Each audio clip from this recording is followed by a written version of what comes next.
నా కుమారుడు ఒకడు వాక్య పరిచయం చేస్తూ అన్నాడు, పొయ్యి మీద మండుతున్న గిన్నె మీద ఈగలు ఎందుకు వాలం అన్నాడు. నాకు చాలా గొప్ప పాఠం కనిపించింది.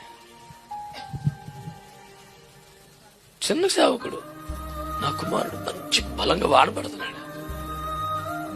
పొయ్యి మీద మండుతున్న గిన్నె మీద ఈగలు ఎందుకు వాలో, ఆ పక్కన పెడితే ఒక అరగంటకు అరగంట అన్ని వాళ్తా ఉంటాయి. వేడి ఉన్నంతసేపు ఎవడు వాళ్ళరా బాబు నీ మీద అంటాడు.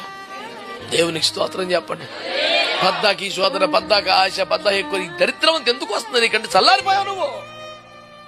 దేవుని కొరకు మండుతున్న వ్యక్తి ఎప్పుడు నిత్యం ఆత్మతో ఉంటే, అభిషేకంతో ఉంటే, అన్య భాషల ద్వారా నువ్వు లోపల వ్యక్తిగతంగా నువ్వు దేవుణ్ణి మహిమపరుస్తున్న వ్యక్తి అయితే ఆ మంట ఎప్పటికీ ఆరనివ్వకుండా నువ్వు చూసుకుంటున్న భక్తి సాధన నీకుంటే ఏ ఎగవాలుతుంది మీద దాగి ఆశలు చేతని, కోరికలు చేతని, బాబాయ్ తట్టుకోలేకపోతాను, శోధనలు చేతని. ఎందుకు చల్లారిపోతే పరిస్థితి?